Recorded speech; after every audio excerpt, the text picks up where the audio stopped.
Welcome back, students. So now we are going to see what is asexual reproduction. It is the method in which new organism is produced from a single parent. There is no need of male and female different parents, and there won't be fusion of any gametes. So the new organism is produced from a single parent without the fusion of gametes. The offsprings are no doubt they are genetically identical to the parents. ठीक है, वो अपने parents के जैसे ही होते हैं, but there is no need of to mother and father both the parent. So we are going to see the first method of asexual reproduction. It is the budding process. Now can you see this figure? This figure 9.11, it is the figure of an organism called Hydra. Right, it is the organism called Hydra. It is a multicellular organism, multicellular animal.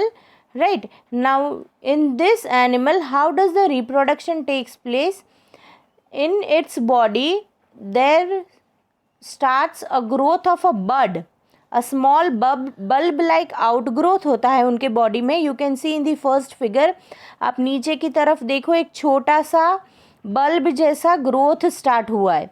ठीक है, जब ये hydra completely adult stage में आ जाता है, फिर उसके body में से ऐसे एक बल्ब लाइक स्ट्रक्चर आउटग्रोथ होता है, दैट इज कॉल्ड बड. अब ये बड धीरे धीरे से ग्रो करेगा and it will grow in such a manner that it resembles it's parent body. बिल्कुल अपने पेरेंट के बॉडी के जैसे आगे आगे वो ग्रोथ करेगा, और जैसे ही वो पूरा ग्रो हो जाएगा, just as its parent, it gets detach from the parent body. Nucleus, parent का भी जो बॉडी के न्यूक्लियस होते हैं वो डिवाइड होते हैं, और उसके बेबी हाइड्रा में भी जाते हैं पेरेंट में से न्यूक्लियस, और वो बिल्कुल अपने पेरेंट के जैसे रिजेंबल करता है. And finally the whole bud, it grows just like hydra and then it detaches from the parent body. parent body में से वो अलग हो जाता है.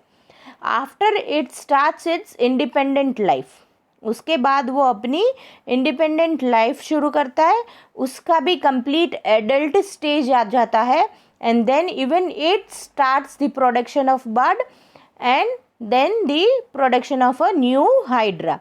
so this process in which a bird starts development into a new organism, it is called budding.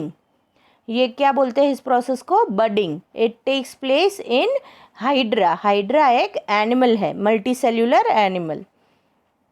ठीक है, so this was a type of asexual reproduction. Now the another type, it is binary fission. Now what is meaning of binary? Binary means dividing into two. Binary fission मतलब dividing one organism into two. Right? That is called binary fission.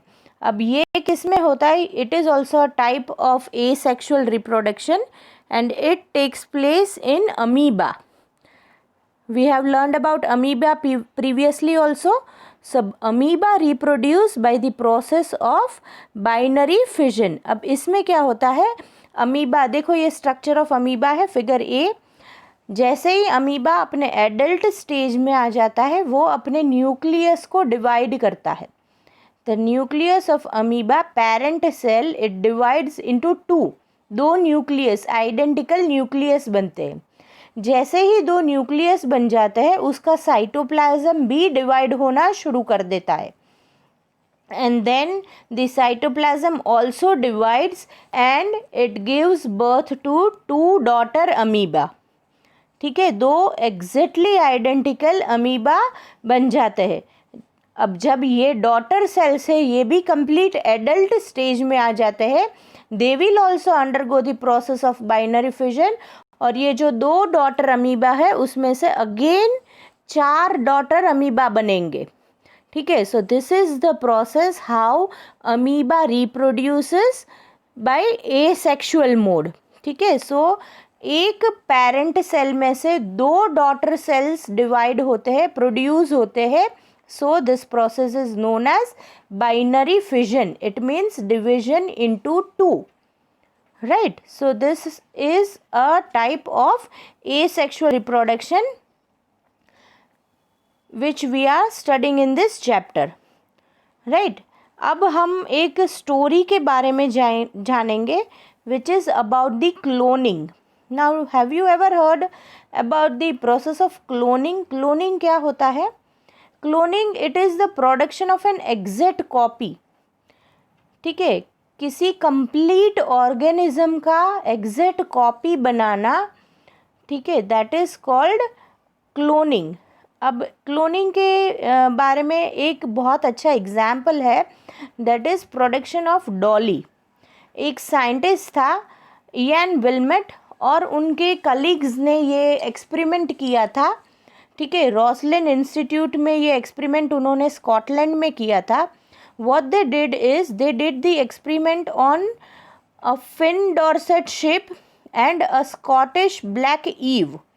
इन दोनों के ऊपर उन्होंने ये process पूरा experiment किया था. इसमें क्या किया था, उन्होंने एक सेल कलेक्ट किया था मैमरी ग्लैंड में से from a female Finn Dorset sheep. ठीक है, इस शिप में से एक मैमरी ग्लैंड में से सेल कलेक्ट किया, एग कलेक्ट किया. ठीक है, और इस सेल का न्यूक्लियस निकाला उन्होंने. ठीक है, अब बाकी जो स्कॉटिश ब्लैक ईव था, स्कॉटिश ब्लैक फेस ईव, उस ये भी फीमेल ही था. ठीक है, उसके एग में से उनका न्यूक्लियस निकाल के ये फिन डॉर्सेट शिप के सेल जो कलेक्ट किया था उसका न्यूक्लियस उसमें रिप्लेस किया उन लोगों ने. ठीक है, तो Finn Scottish black sheep ewe के एग में फिन डॉर्सेट शिप का न्यूक्लियस डाल दिया. ठीक है, अब जब वो स्कॉटिश ब्लैक फेस ईव का एग है वो फ्यूज़ हुआ, फर्टिलाइजेशन प्रोसेस हुआ, जाइगोट बना.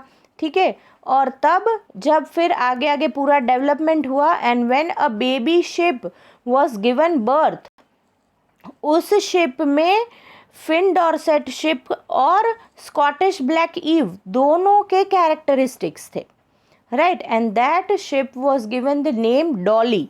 डॉली का बर्थ कब हुआ था? इट वाज बोर्न ऑन 5 जुलाई 1996. ठीक है, it was the first mammal जिसको क्लोन किया गया था. इस तरह से दो अलग अलग स्पीसीज के न्यूक्लियस कंबाइन करके दोनों के कैरेक्टरिस्टिक के कॉम्बिनेशन वाला एक नया organism banana, that is called cloning. ठीक है, अब ये डॉली जो बना वो एक सक्सेसफुल एक्सपेरिमेंट रहा. It lived for almost 7 years and after 7 years on 14th February 2003 it died. उसको कुछ लंग्स डिसीज़ हो गए थे और उसकी डेथ हो गई.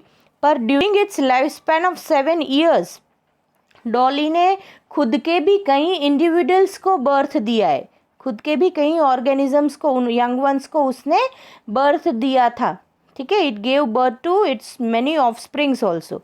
सो it was first mammal produced और एक सक्सेसफुल एक्सपेरिमेंट रहा था इस साइंटिस्ट का, which was known as cloning.